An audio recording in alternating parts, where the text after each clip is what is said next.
Estamos iniciando mais um ApoCast e hoje, nesse episódio, vamos falar como montar uma empresa de engenharia sem investimento. Na verdade, negativo, né?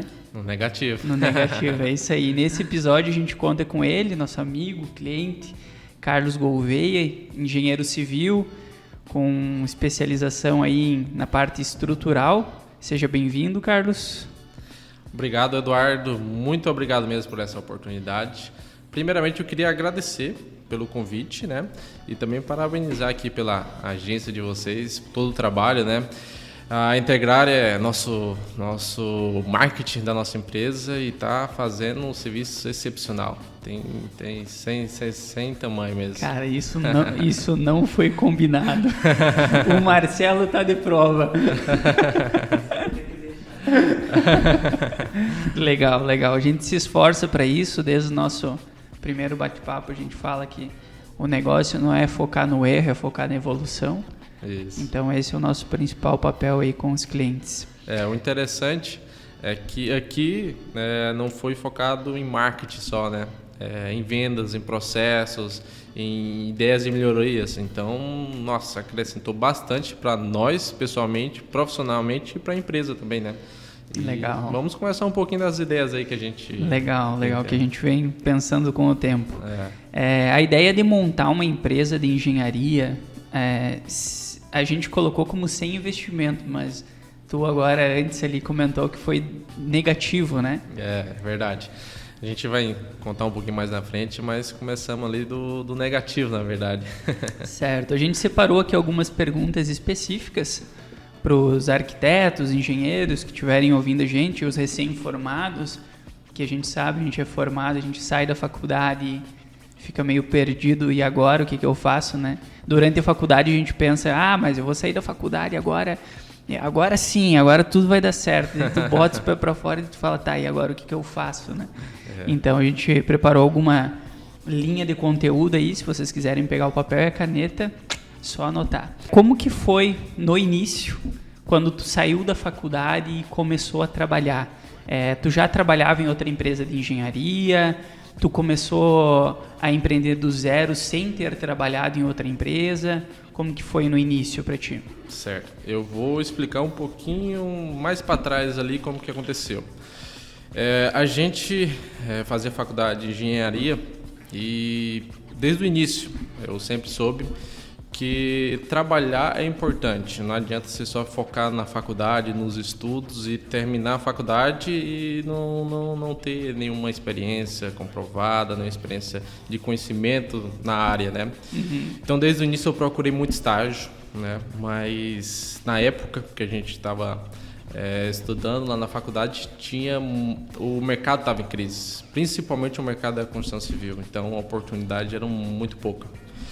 Mas fui tentando, desde o primeiro semestre enviando currículo e nada, até que chegou lá no 6º período da faculdade, 7º período ali. Daí estava procurando algo na área de projeto ou o que viesse ia? O que viesse, não Legal. Tinha muita ideia do que... Pintar a cara de preto e... não conhecia nada da área, então tinha que ser o que viesse e aí depois eu ia decidir o que é que eu ia tocar para frente, né? Isso aí.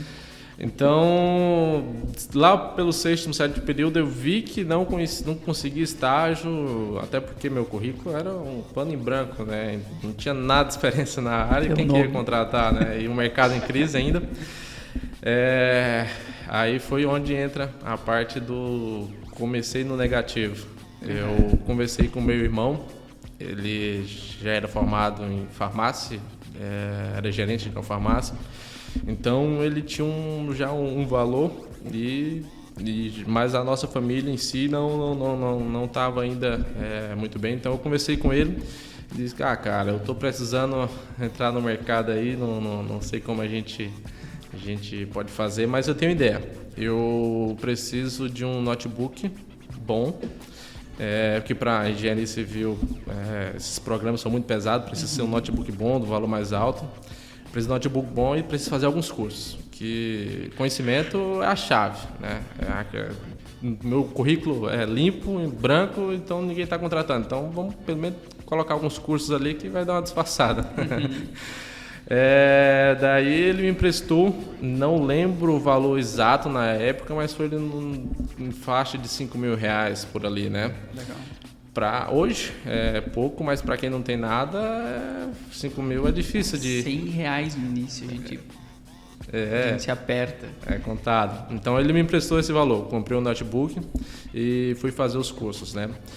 Os cursos, R$5.000 não foi o suficiente para comprar um notebook e fazer os cursos, mas o curso eu parcelei em 24 vezes lá, conversei com eles, mas aí fiz vários cursos. Fiz curso de instalação elétrica, curso de instalações hidrossanitárias, curso de mestre de obra. Isso antes de se formar, tudo antes. Isso antes de se formar, lá no sexto período. Né? Curso de mestre de obra, curso de projeto estrutural, curso de ferramenta de software. Então, fiz alguns cursos lá.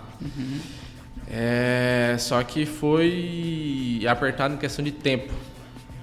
Naquele período lá, conforme eu ia fazendo 3 cursos ao mesmo tempo, e não era cursos de duração, era 10 meses, 3 meses, 6 meses, então eram cursos bem completos assim, e junto à faculdade era manhã, tarde, noite, virava madrugada estudando, dormia umas 4 horas por dia, então massa. Não foi muito fácil, mas deu certo. Naquele momento ali, enquanto fazia os cursos, eu decidi também, agora eu tenho que conseguir o trabalho para poder pagar o empréstimo que eu fiz com meu irmão, né? Então e pagou? Agora eu paguei. Isso consegui, que importa. Consegui essa vitória. Legal. E daí naquele momento a gente fui atirando para todo lado. Então, já estava com um currículo melhor. Falei com os professores da faculdade, pedindo a oportunidade, fui nos canteiros de obra, mandei currículo para arquitetos, engenheiro, mestre de obra, empreiteiro, pedreiro, ver se alguém podia me ajudar. E uma desses contatos foi com um professor de um curso de mestre de obra que eu fiz. Então, esse cara, falei com ele que eu estava apresentando estágio, que eu tinha tal curso, sabia fazer isso, sabia fazer aquilo. Não sabia fazer muito, mas disse que sabia naquele momento. E ele me contratou, e naquele momento ele não me contratou, né? Disse que não precisava, mas 2 meses depois daquele pedido para ele, ele mandou uma mensagem, me ligou depois, a gente marcou a reunião, aí veio a primeira oportunidade. Então, mas para ele tu sabia? Para ele eu sabia fazer, né? Para ele eu sabia fazer. YouTube no outro dia. No YouTube. Muitas madrugadas em claro. Então, naquele momento, ele veio a oportunidade, né? Ele era uma empresa de arquitetura, ele era arquiteto, só que nessa empresa ele vendia também os projetos de engenharia junto, né? Legal. Então, ele me contratou para fazer os projetos de engenharia. Valor a ser pago muito, mas muito pouco mesmo.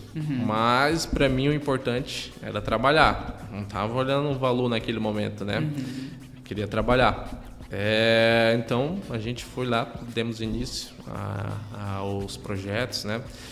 A gente não tinha muita experiência em obra, não tinha muita experiência nos projetos, não tinha muita experiência nas ferramentas.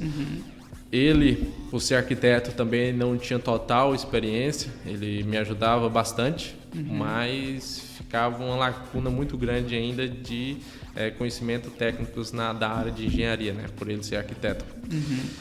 Mas eu falei para ele que eu sabia fazer, então eu tinha que saber fazer.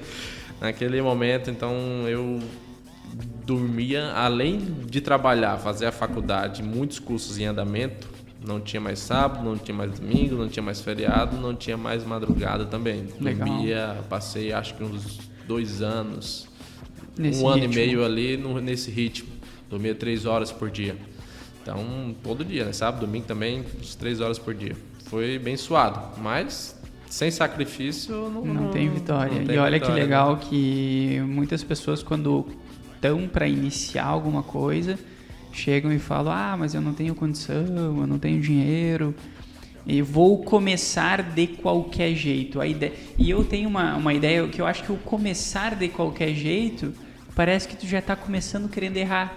Sim. Entende? No teu caso foi diferente, tu não usou o não ter como desculpa, mas foi lá, se especializou, pô, tu fazia 3 cursos ao mesmo tempo, cara. Fora ainda a questão da faculdade, fora que tu tinha que comer, tu tinha que viver, então isso é sensacional. Não é fazer de qualquer jeito, tu não esperou ter a melhor condição possível, mas tu foi lá e executou, aprendeu, teve essa resiliência de entender que aquele momento ia passar. Foram 2 anos provavelmente bem turbulentos, mas tu tá aí, novo, vivo, forte e com uma empresa. Legal, cara, parabéns, muito bom, muito bom. Obrigado. A gente vai aprendendo na prática ali. Quando você tem uma mentalidade, eu acho, de conquistar, de querer fazer, igual eu não tinha muita experiência, mas tinha mentalidade. Eu ia fazendo e hoje eu sei a importância do que eu fiz. Lá no momento eu não sei. Agora eu sei até ditar. Uma pessoa que gosta que arrisca, que não tem medo de perder, que não é acomodado. Isso eu sei dizer que eu era. Na época não, eu só queria trabalhar. Mas enfim, na época, legal, olhando para trás, eu consegui determinar que eu fui essa pessoa, né? E o importante, eu tive uma ajuda do meu irmão. Ele me emprestou dinheiro, né? Legal. Em alguns casos que a gente ouve falar, foi um amigo. Que foi um movimento importante na época, né? Foi um movimento importante. Sem isso, eu não conseguiria, né? Então, é importante você ter responsabilidade, ter bom relacionamento com as pessoas em sua volta, porque você percebe que você sozinho, isolado, não consegue. Você pode ter a maior boa vontade do mundo, pode ter conhecimento, pode ter tudo. 100 pessoas ao seu redor, você não consegue. Você também eu acho que é prova por disso. Isso. Para quem não sabe, eu vim do ramo da construção também. Então, esse papo, fiquei empolgado quando o Carlos aceitou vir aí conversar com nós. Porque para mim, quando comecei também na construção, comecei muito novo a empreender com 18 anos, também negativo, na verdade nem negativo, cara, eu tava com o carro encostado que eu não conseguia consertar o pneu dele, tipo, é um negócio absurdo, assim, sabe? E daí eu falei, cara, vou dar o peitaço, né, vamos tentar. Daí eu já tinha trabalhado uma época numa empresa de instalações. Aí entrei ali pelo ramo de instalações, peguei um pedacinho aqui de uma obra pequena, aí eu fui escalando e consegui crescer nesse meio. Obviamente depois fali, né? Sem noção nenhuma de gestão, meta. Igual diz o Falcone, tem que ter meta. E o Falcone, tu conhece? Engenheiro também, acho que ele é engenheiro mecânico, sensacional. Cara, todo mundo que estiver ouvindo aí tem que conhecer, cara. É uma responsabilidade de um gestor conhecer ele, porque o cara é sensacional, com processos. Boa parte da nossa consciência de processo, de meta, de tudo que aqueles dashboards que a gente tem no BI e tudo mais, boa parte foi construído ouvindo alguns conselhos dele. Legal. Então, muito bom. E ele é engenheiro também. Legal. E o que te fez empreender? Foi necessidade, que eu vi que no começo foi bem lutado, ou foi uma oportunidade que tu viu de mercado? Precisava comer, sei lá. Eu acho que a última argumento ali se adequa mais, que é precisar comer. Foi falta de oportunidade, na verdade. Então não tive oportunidade, tanto nos estágios, durante aquele período ali, aí a gente conseguiu um estágio. Finalizando a faculdade, eu sempre tive que eu não poderia estar no mesmo cargo de estagiário, continuar na mesma coisa, né? Porque eu já tinha um conhecimento, que é muito importante, né? Então, e já estava formado com diploma. Tem muitas pessoas que não têm um conhecimento, então às vezes vale a pena você entrar em um estágio, alguma coisa. Mas eu já tinha um conhecimento e já tinha um diploma, então eu queria ter conseguir ser engenheiro, né? Não ficar na mesmice ali com estagiário. Então eu conversei. E engraçado que o ser engenheiro não é só se formar, né? É ser um engenheiro de verdade, porque se formar tem bastante gente que se forma, mas a gente vê engenheiro trabalhando em áreas totalmente distintas. Então o ser engenheiro é alguma coisa que se constrói com o tempo, eu vejo pelo menos, né? Com o tempo e com a experiência. Legal. E naquele momento, então, terminando a faculdade, conversei com o arquiteto, né, do escritório que eu trabalhava com ele. E ele também concordou, ele sabia que não podia pagar o meu salário mesmo, que seja a gente conseguisse entrar com um valor menor, né? Mas ele não conseguiria. Era um escritório pequeno, né? Até foi importante eu ter conseguido um estágio num escritório pequeno. Para mim foi importante, porque eu consegui passar por várias partes do escritório. Então, engenharia, fiz regularização de imóveis, ajudava ele, projeto arquitetônico, obra. Então, eu ajudava ele em tudo por conta do interesse meu. Sempre queria ir lá pescar e sugar um pouquinho da experiência dele. Então, tudo que ele fazia, orçamento de obra, eu ia lá e sugava. Legal. Terminei a faculdade, então já tinha um conhecimento básico, mas tinha um conhecimento básico de todo o processo de um escritório de arquitetura e engenharia, né? Aquele primeiro momento enviei novamente meu currículo para todas as construtoras, engenharia, ninguém quis contratar um engenheiro civil naquele momento. Que tem muito de indicação no ramo da engenharia? Tem bastante indicação. Tem teu padrinho para entrar?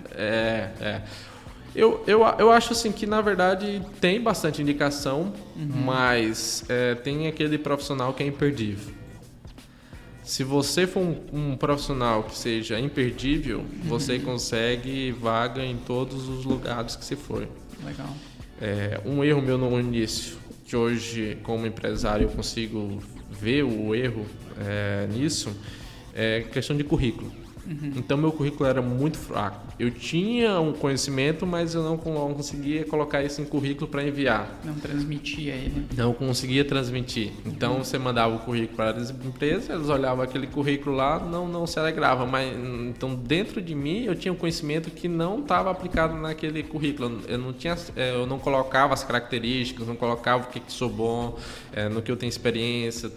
Descrever tudo um resuminho assim e acabava que eles nem chamavam para reunião. Então meu erro foi aquilo ali que eu acredito, mas ainda bem que naquele momento eu não tive a oportunidade, então vamos abrir um escritório.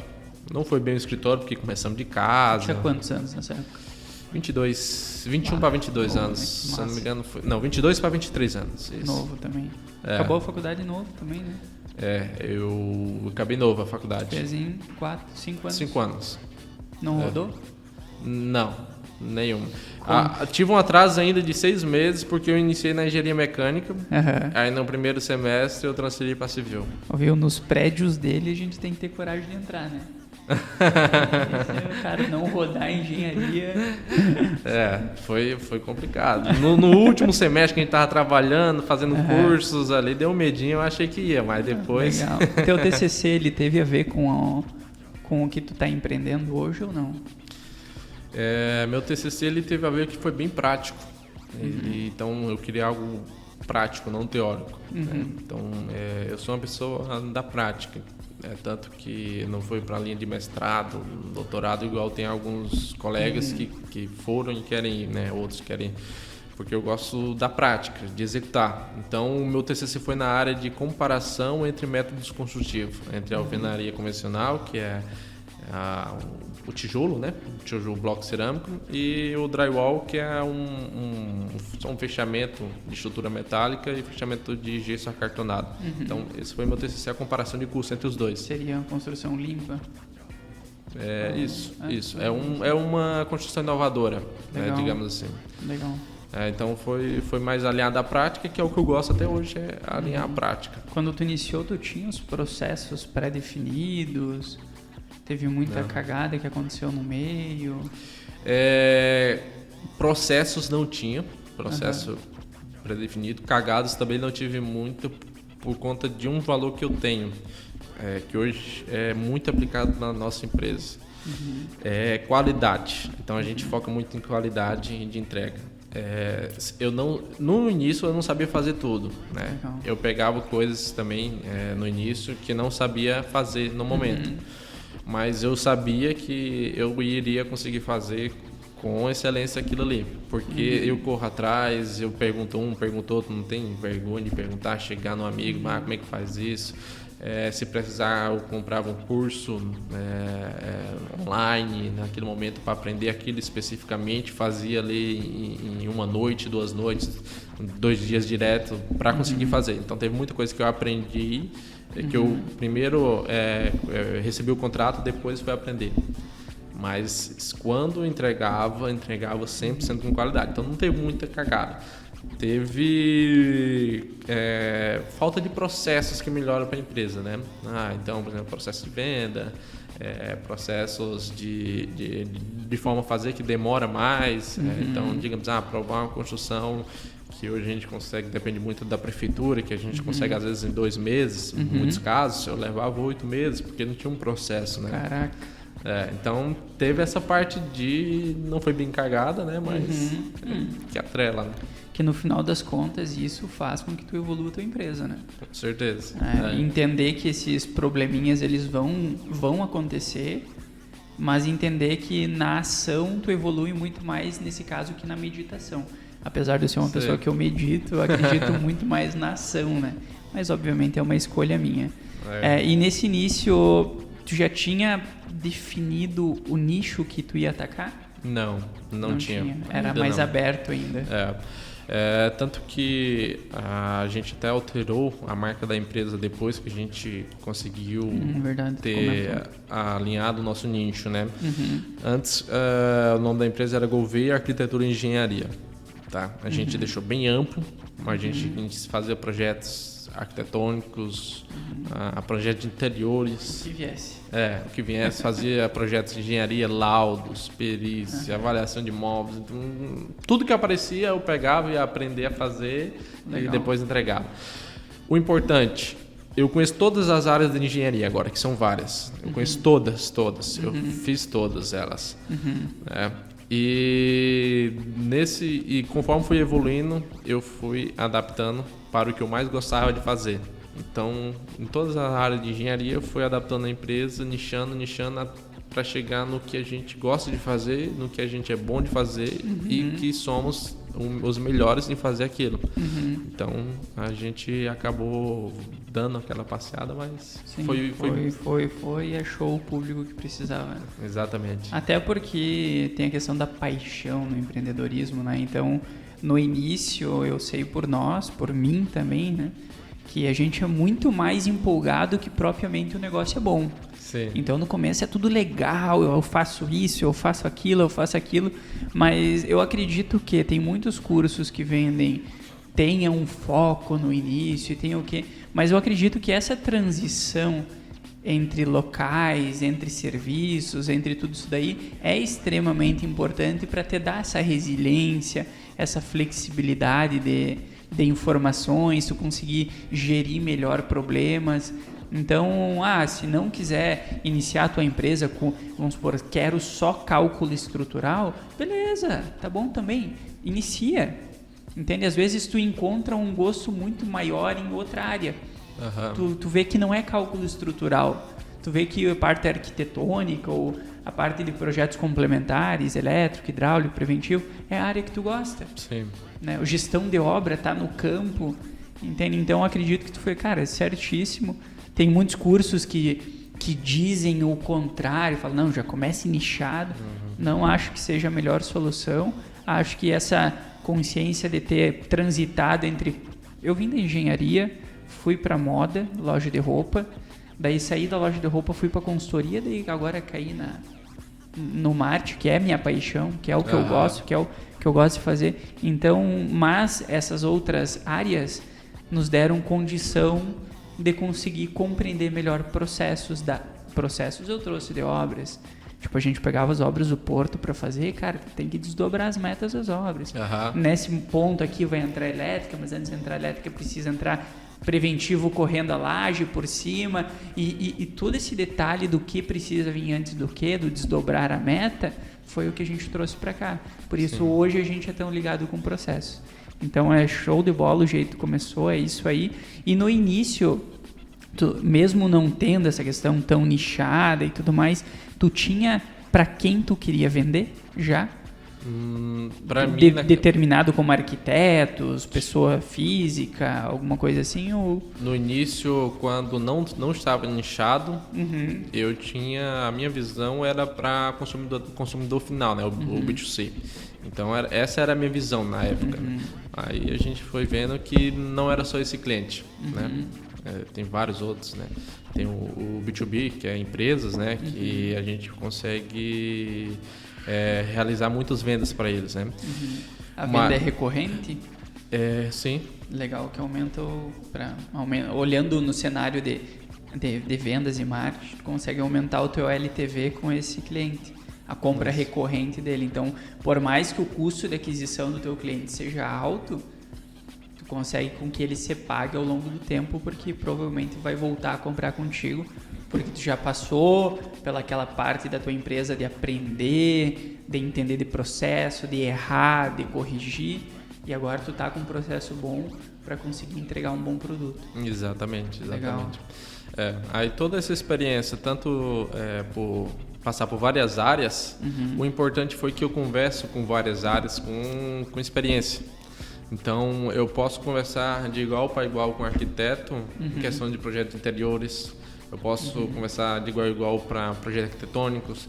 Não que a gente imponha alguma coisa, porque não é a nossa área. Mas, se ele fala alguma coisa, a gente consegue entender o que é que ele fala. Se o cliente... Nós estamos lá na obra, por exemplo, e o cliente diz, não gostei disso. Aí, só que ele está falando para nós, não para o arquiteto, né? Então, eu consigo ver a visão do arquiteto, por que ele escolheu aquilo ali e passar para o cliente, né? Então, tem uma certa importância, né?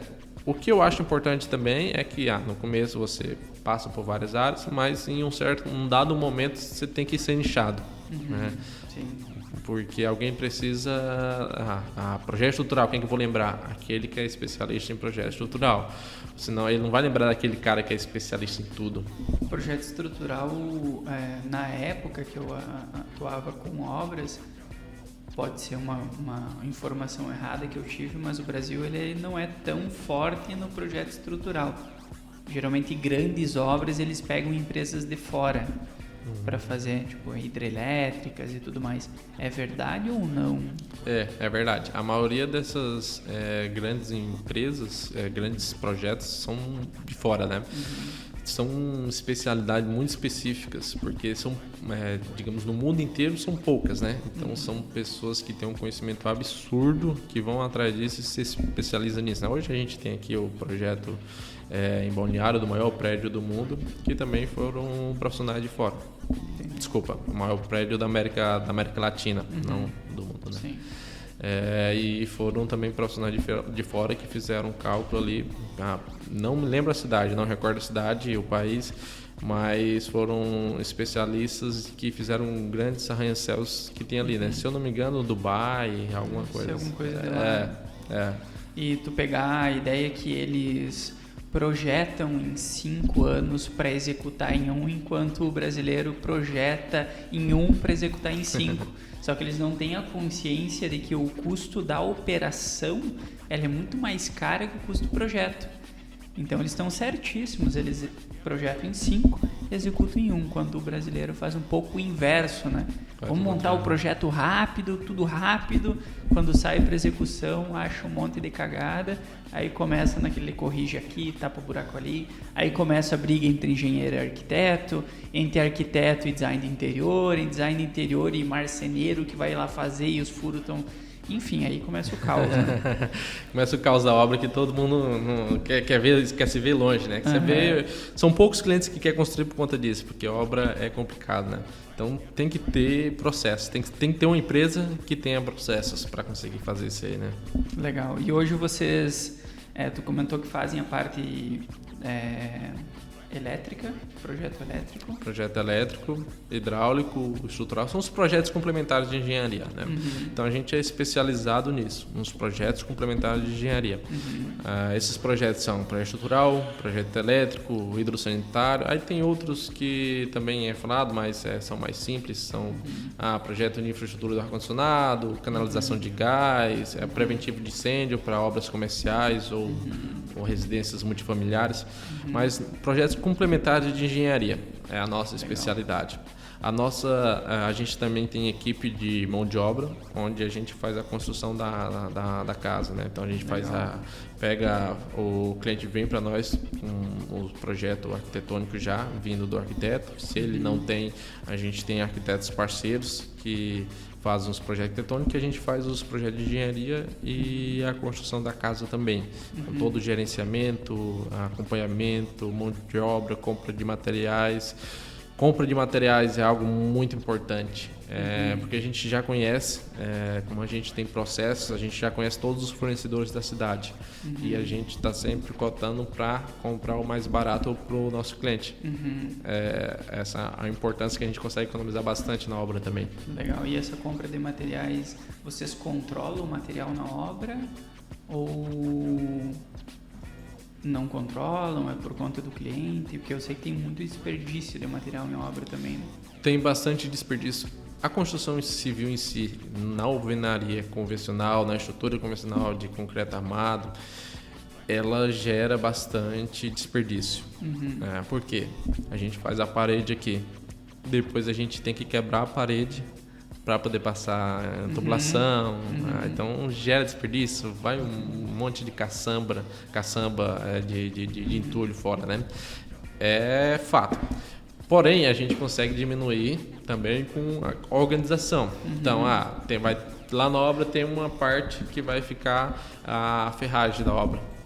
Lá tem uma outra parte que vai ficar armazenado a tubulação, tem outra parte que vai ficar armazenado a alvenaria. A gente tenta sempre armazenar o mínimo possível. Então, às vezes material de construção, a gente tem uma promoção lá, você compra, por exemplo, 50 sacos de cimento e você consegue um desconto. A gente compra os 50 sacos de cimento e consegue conversar com ele para entregar 10 agora, por exemplo, 10 depois. Legal. Mas tá compra na promoção e usa o depósito dele como armazenamento, que daí facilita. Então, legal. Essa logística é tudo vocês que cuidam. A gente que cuida. Praticamente chave na mão também, né? Vocês iniciam o projeto e acompanham ele. Isso. A ideia da Allplace é tirar o mínimo tempo possível do cliente para aquele projeto em andamento dele. Então, já é caro construir, não é barato hoje em dia, principalmente agora com o aumento dos materiais. E o cliente ele tem que trabalhar. Ele tem que estar focado no trabalho dele para conseguir ter o valor naquelas contas ali. E também a obra ela é estressante. Não tem como não ser estressante. É estressante. Então a gente tenta diminuir tanto o estresse do cliente ali ao máximo com aquela obra e tenta diminuir também o tempo que ele vai precisar para fazer essa obra. Muitos dos nossos clientes são empresários e a gente sabe que empresário, o tempo é dinheiro, né? Então ele não tem um tempo de ficar cotação de material, ficar vendo se o projeto está certo, se está sendo executado tudo certo, o que é que o pedreiro está fazendo. Então a gente tenta economizar esse tempo dele, o estresse dele e entregar a obra pronta para ele. Então ele vai participar o quanto ele quer participar, claro, às vezes ele está com animação, quer ir na obra e tal. Então o quanto ele quiser participar, ele participa. Mas a ideia é que se ele não quiser requerer muito tempo dele ali naquela obra, a gente vai tentar requerer o mínimo dele possível e garantir a qualidade, segurança, que é importante, e a economia da obra. Então essa é a nossa ideia, né? É para o cliente ficar mais com a obra pronta do jeito que ele quer, sem despedir tempo e estresse. E focar no core dele, né? Que é ganhar dinheiro com o que ele trabalha. Ganhar dinheiro com o que ele trabalha. Legal que realmente vocês têm um nicho que seria os empresários, gestores de grandes empresas e tudo mais, que realmente tem essa necessidade. Por exemplo, a gente estava vendo a possibilidade de construir na praia agora também. E inclusive comentei com a minha mulher, a gente falou, cara, não dá porque eu não tenho tempo. E nem tinha pensado nessa possibilidade realmente, já saindo uma venda aqui, né? Vamos colocar esse sonho da casa na praia, então. Legal. E vamos para a parte mais interessante agora, cara, que é como tu vendeu. No início? No início. Tipo, o que tu vendeu? Eu acredito que o que tu fez no começo é muito bom, porque, cara, se tu quer vender, tu quer iniciar a empresa, tu tem um celular e tu tem um computador, meu amigo, vai pra cima. tem CRM gratuito, tem vídeos que ensinam a fazer processos. Então, pega o teu celular e aqui, ó, prospecção ativa. Sim. Daí tu vai descobrir que a cada 10 não tu ganha um sim, ou 20 não tu ganha um sim. Sim. Então no início eu vejo que é muito da tua vontade, né? Mas como que foi pra ti no início, assim? O que que te movimentou? O que que tu fez? Então, é muito diferente do início para agora. Agora tem toda a experiência, né? No início eu tava caminhando, engateando, mas é como todo mundo inicia, né? Sem experiência, sem conhecimento algum. Então, eu utilizaria das mesmas estratégias que eu fiz, mas talvez de forma diferente, um pouco diferente, e acrescentaria outras, né? Então, eu não tinha claro quem é que era o meu público quando eu iniciei, mas eu foquei no B2C, né? Que é o consumidor final, né? Então, as pessoas físicas. Então eu foquei neles porque eu não sabia quem que era. Para mim era eles, único, né? Como tu atingia eles? Primeiro, eu sabia que tinha que estar na internet. O Instagram naquela época não era tão forte assim, não era muito forte, mas tinha lá, era mais para rede social mesmo, né? E eu sabia que eu tinha que... Como eu vinha da faculdade, ninguém sabia que eu fazia projetos de engenharia, arquitetura, porque eu estagiar você não dá muita atenção para vender esse tipo, né? Sim. Então, eu sabia que todo mundo, das minhas redes sociais, do meu pessoal, tinha que saber que eu era engenheiro civil, que eu tinha um escritório de engenharia e de projetos.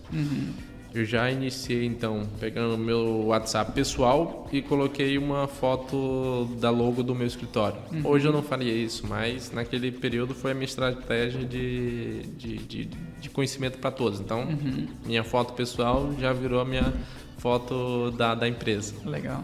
Então, todo mundo que via, que eu conversava lá e olhava assim, será que eu estou conversando com a mesma pessoa? Tal, aí perguntava, o que é isso? Abrir minha empresa e tal. Então, eu gerei a curiosidade na mente das pessoas, né?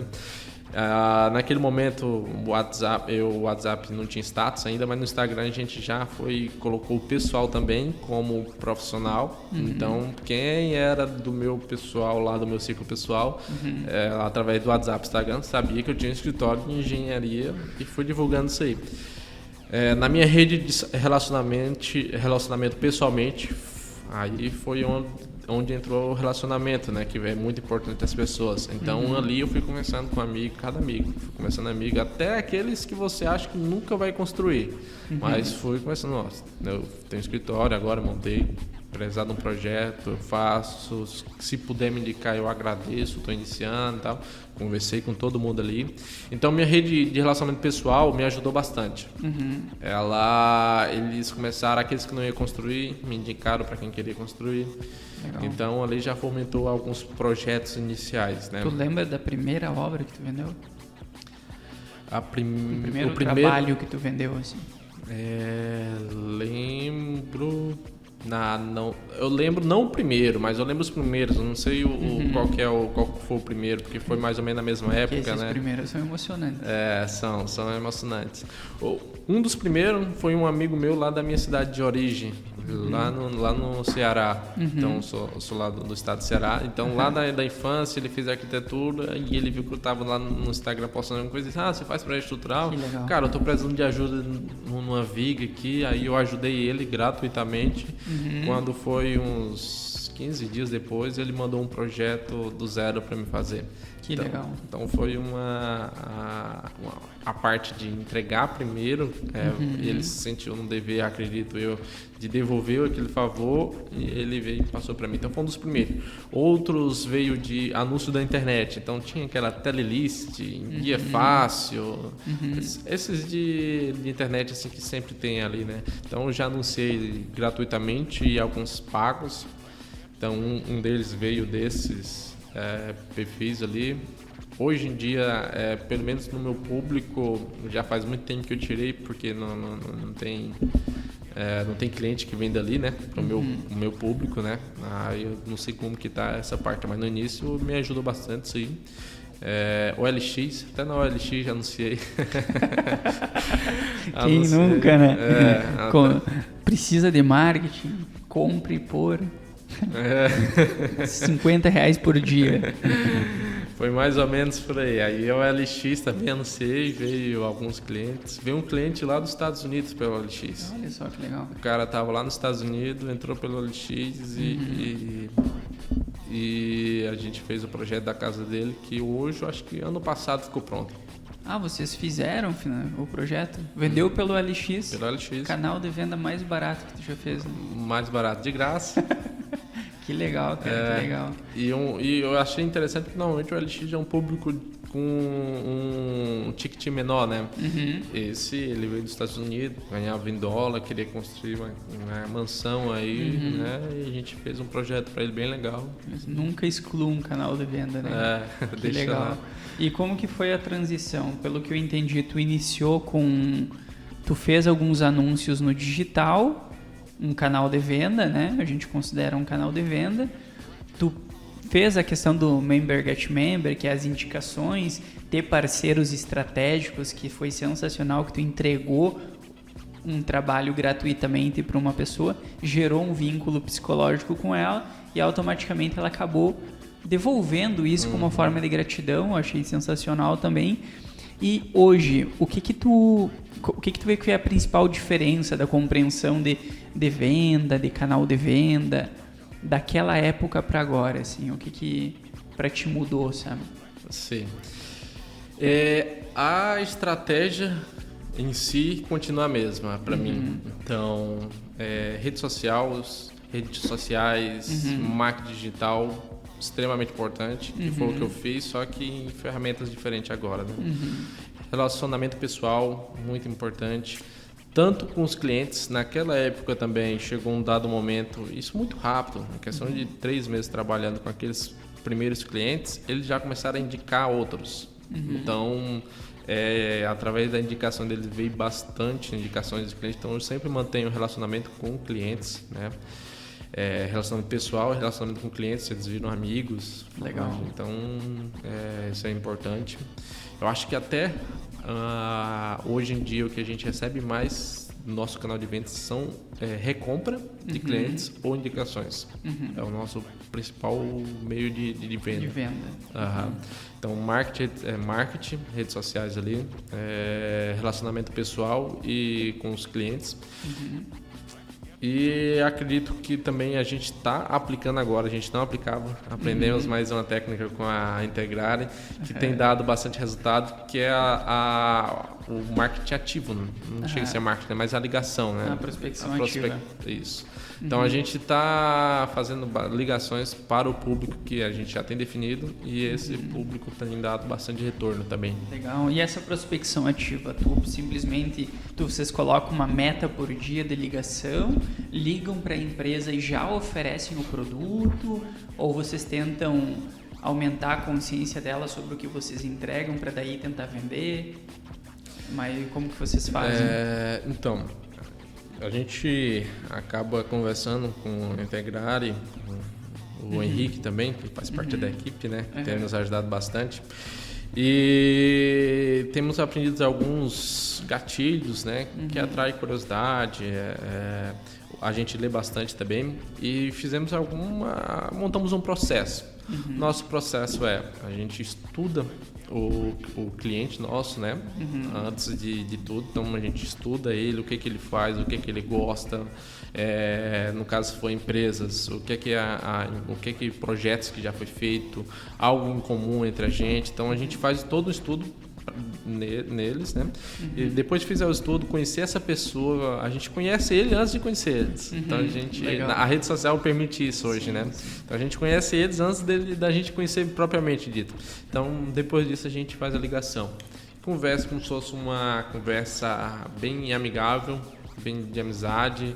Não fazemos aquela conversa fechada, profissional. Pitch tal, de venda, assim. Não? Isso, não é a nossa algo ideia. Mais solto. Para criar um relacionamento. Apresentamos a nossa empresa ela é bem simples, falamos sobre quem a gente já atende, o que a gente já entregou, mas bem rápido, bem simples mesmo, e tentamos marcar uma reunião presencial. Antes da gente iniciar, eu imaginava que não ia trazer muito retorno, mas eu me impressionei com a quantidade de retorno que está tendo. Legal. As pessoas elas precisam do seu serviço. Igual a gente, eu sei que o nosso serviço é difícil de encontrar, porque o nosso serviço não é apenas fechou um produto, vai ficar ali. A gente dá uma assessoria geral para essa empresa. A gente tem um pouco de experiência em vendas, dá uma assessoria em vendas. Temos experiência em obras, em projetos, naquela parte que a gente rodou o mercado inteiro, então a gente ajuda. Legal. Também. Então a gente dá uma assessoria completa para o escritório. Essa é a nossa ideia. Então a gente vai para a reunião, depois da ligação, nessa reunião a gente faz uma apresentação mais completa, né? A reunião dura em torno de 30 minutos, dependendo do cliente dura 1 hora, dependendo do cliente dura 20 minutos, vai de acordo com a conversa naquele momento. E depois dessa reunião, alguns fecham na hora, alguns mandam mensagem depois fechando o serviço, enfim, mas essa ligação tem tido bastante resultado. Legal. E o que eu vejo que tem bastante gente que reclama do mercado, né? Porque tá difícil, não sei o quê. Até a gente fala quando o cliente chega aqui, porque eu não consigo fazer isso, porque o mercado tá uma bosta, porque não sei o quê. E a gente sempre pergunta, mas tu fez tudo o que tinha para fazer? Porque depois de tu fazer tudo o que tu tem para fazer, explorar canal de venda diferente, tentar estratégia diferente, enfim, aí sim tu pode dizer que o mercado tá ruim. E corre-se o risco ainda de tu tá fazendo alguma coisa errada. Então, o que tu acha que foi que eu vejo que tem pessoas que reclamam que o mercado não tá bom, mas tu vem aí provando o contrário. O que tu acha que te diferencia da tua concorrência? Sabe? O que tu entrega assim de bom? O que a Allplace faz de diferente, sabe? Primeiro, a gente é uma solução completa. Então, o cliente chega para nós, a gente entrega tudo completo que ele precisa. Não quer dizer que a gente vai fazer tudo, porque, como eu disse para você, a gente gosta de nichar. Mas no que a gente é bom e a gente faz e a gente vende o que a gente é bom. Mas se o cliente, por exemplo, ele chega para nós e ele está precisando fazer... ele quer executar a obra dele, não contratou a gente, mas ele quer executar a obra dele e está precisando de uma esquadria. Então a gente, esses são os 3 fornecedores de esquadria mais baratos que a gente conhece no mercado, e qualidade boa, só entrar em contato com ele. Então a gente entrega muito mais do que o cliente espera e precisa. Então, em questão de assessoria, é completa mesmo, né? Para escritório de arquitetura. O mercado onde a gente trabalha também, né, para escritório de arquitetura, a nossa intenção é ser a área de engenharia daquele escritório. Então, igual a integrar e tem sido a área de marketing para a minha empresa, a gente é a área de engenharia do escritório de arquitetura. Legal. O que isso influencia? A maioria dos arquitetos, ou alguns arquitetos, o tempo dele é em fazer projetos, em layout, projeto arquitetônico, projetos interiores. A vivência em obra, muitas vezes, ele não tem aquele acompanhamento diário. Então, a técnica executiva, o que pode ser feito, o que não pode ser feito, muitas vezes essa parte ali, eles não têm um total conhecimento, até porque tem essa questão... Não é a área deles. Não é a área deles. Então, a gente tem isso, e a gente complementa. Como eu falei, a área de vendas, o que a gente puder melhorar no escritório deles, a gente melhora no escritório deles também, em questão de venda, de processos. Então a gente dá uma assessoria completa. Todo nosso conhecimento, instrução, a gente coloca. Ele precisa. Então a gente normalmente os escritórios de engenharia, você tem um projeto para me passar? Passa, eu faço o projeto e te entrego. Nós não. Você não tem projeto, mas tem dúvida? Vamos lá, eu te ajudo. A gente não tem nenhum projeto fechado, mas eu quero ir com o cliente fazer um orçamento de um muro de arrimo, por exemplo, que o cliente pediu, a gente vai. Eu tenho um projeto em andamento com outro engenheiro, a gente já foi lá dar a nossa consultoria de projetos, que é outro engenheiro, eles se desentenderam. Então, a gente é a área de engenharia do escritório deles e quando é cliente final, a gente dá assessoria completa. Então, toda a informação ele vai receber ali da gente. Ele não vai precisar ir atrás de outra empresa para ter essa informação. A gente dá, se precisar de outra empresa, a gente indica. Então, a gente dá toda essa assessoria completa para o cliente. Eu acho que esse é o nosso principal diferencial. Legal. E existe muita prostituição nesse mercado de vocês? Eu acho que como todo mercado tem bastante prostituição, mas para falar a verdade isso não me incomoda, tá? Não me incomoda por quê? Porque eu estou muito nichado na minha área. Então a minha área é específica e eu escolhi a área de médio alto padrão para trabalhar, então eu escolho a nossa. E aquela prostituição de mercado, ela acontece mais quando é baixo padrão, então casas de baixo padrão. Por quê? Normalmente é um recém-formado que está saindo da faculdade, não tem um conhecimento total, não tem clientes, não tem portfólio, então... Aceita o que vier. Aceita o que vier e a única argumento que ele pode concorrer contra outros escritórios que têm experiência é o preço. E lembrando que não é errado.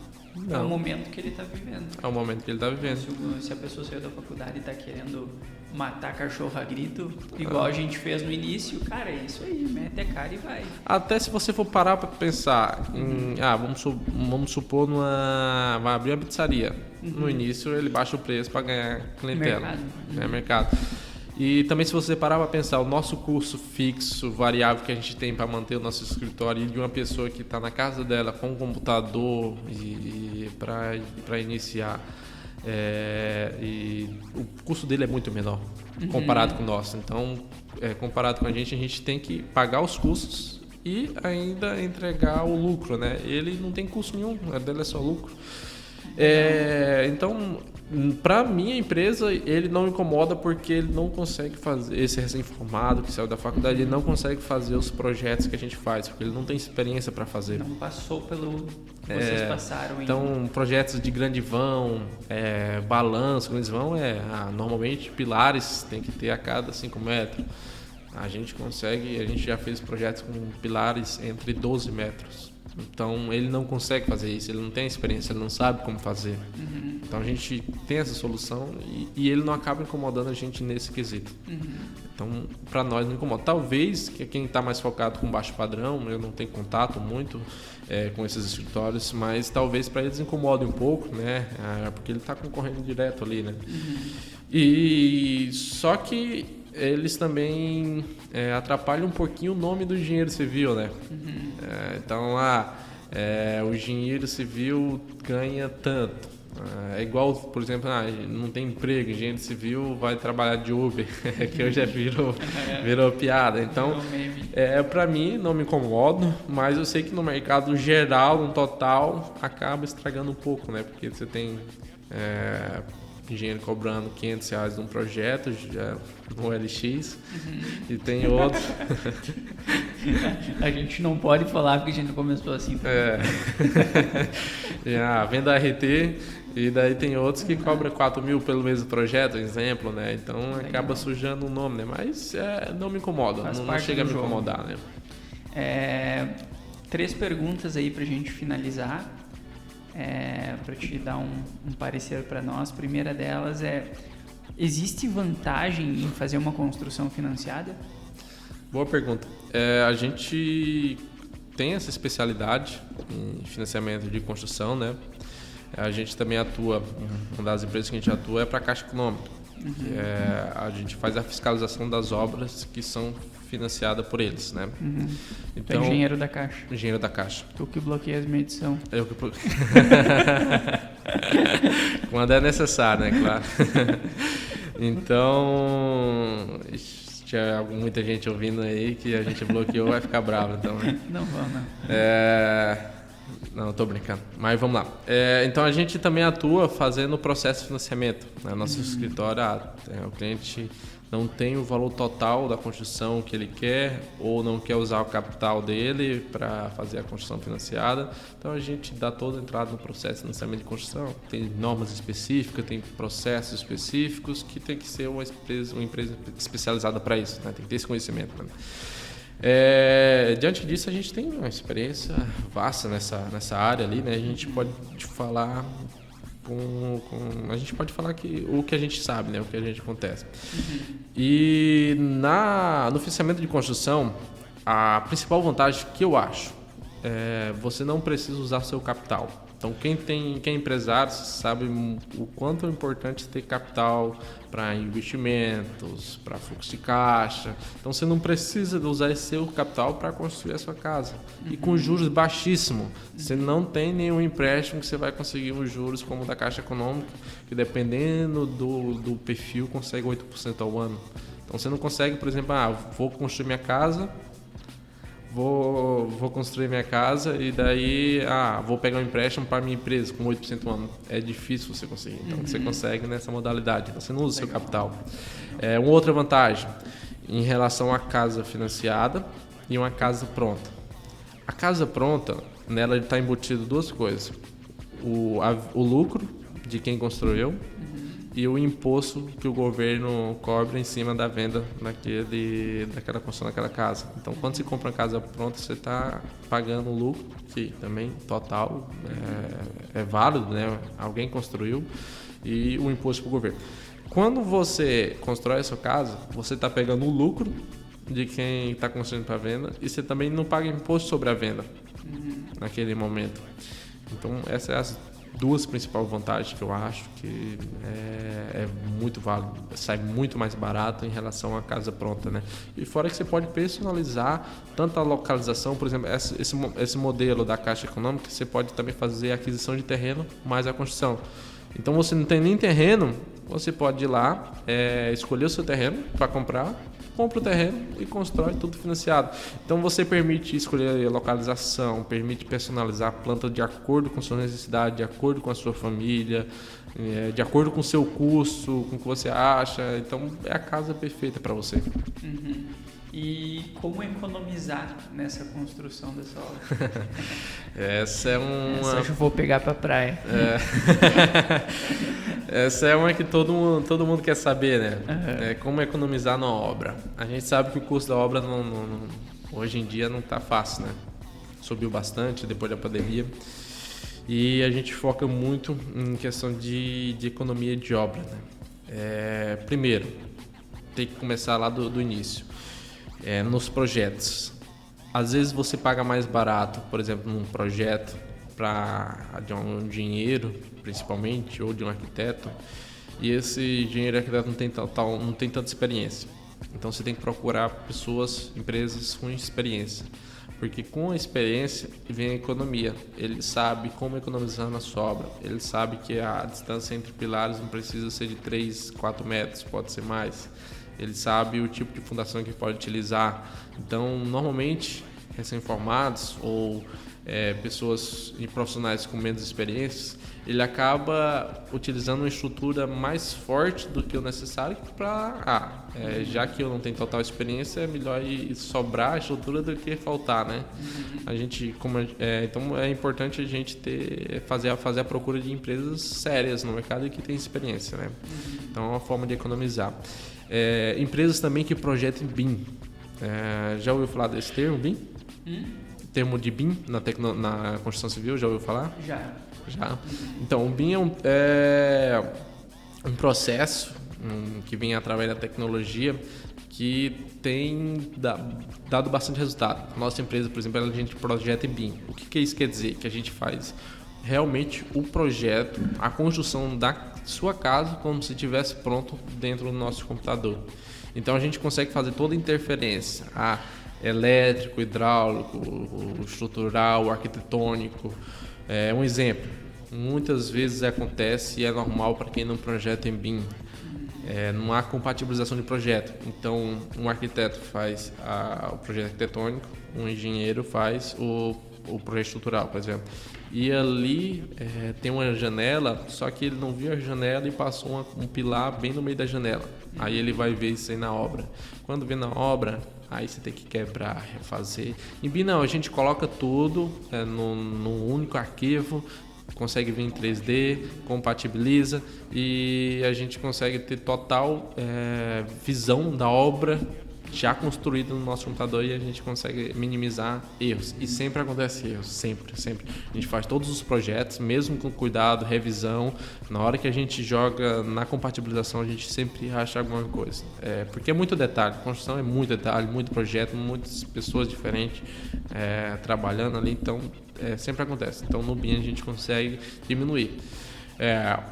Outra coisa importante também é o tempo de você ter e pesquisar o material de construção.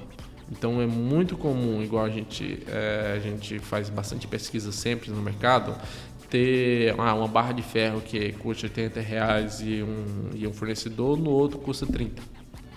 Então isso é muito comum ter. Então é fazer essas pesquisas, ter o tempo de pesquisar, né?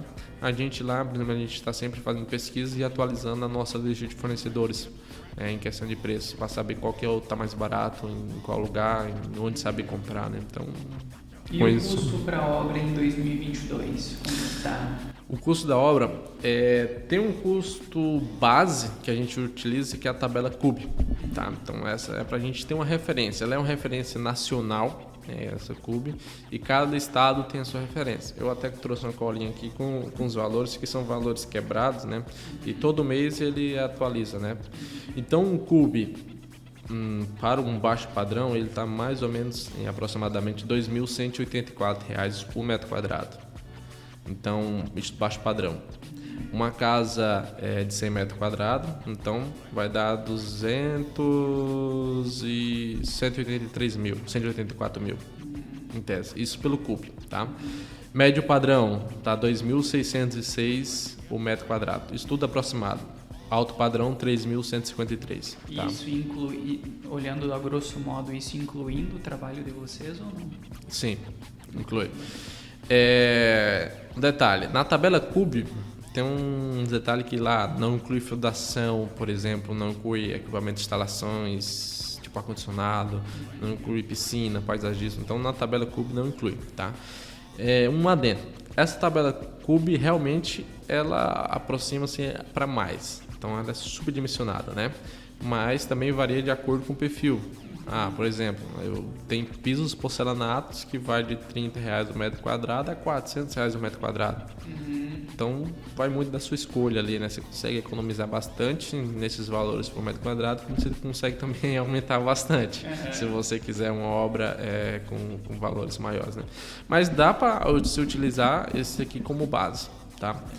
Baixo padrão 2.184 metro quadrado, médio padrão 2.606, alto padrão 3.154 metro quadrado. É só multiplicar pela área da construção que você quer, que você tem como base. Lembrando, esses valores a gente sabe que na hora de fazer a obra realmente fica um pouco abaixo disso aqui, tá? E você fazendo essa pesquisa, utilizando aquelas dicas que a gente passou aqui na etapa anterior, também consegue diminuir. Existe um passo a passo para quem quer construir na sua casa? Não? Existe um roteiro, né? Primeiramente, quero construir próximo mês. Não dá para construir próximo mês, tem que ter um planejamento. Tá? Então, o passo a passo. Primeiro, você tem que ter um terreno, né? Então, se você não tem terreno, você tem que ir atrás de um terreno.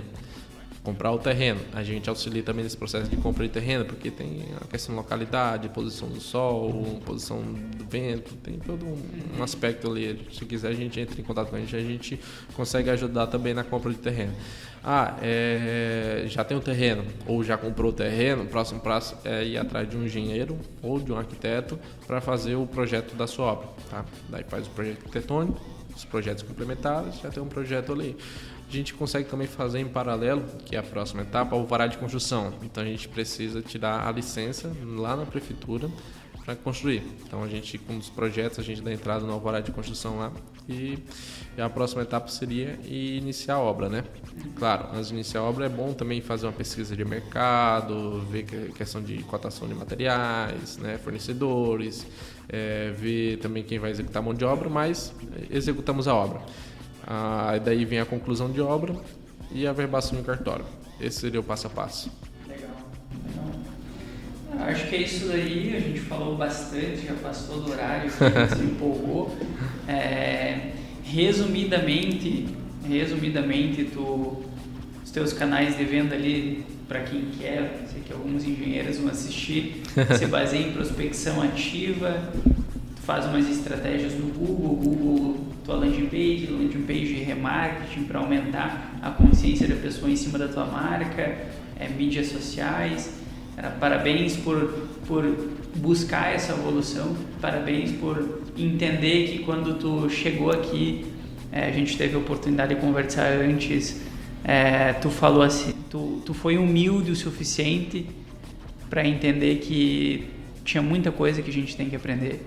Isso. Principalmente, então, parabéns. Foi uma honra aí ter você conosco. Espero que tenha mais oportunidade. Eu falei, a próxima vez vamos chamar um arquiteto junto. Aí, mas um engenheiro e um arquiteto junto, eu ia botar fogo no parquinho. Aí ia ficar boa a conversa, hein?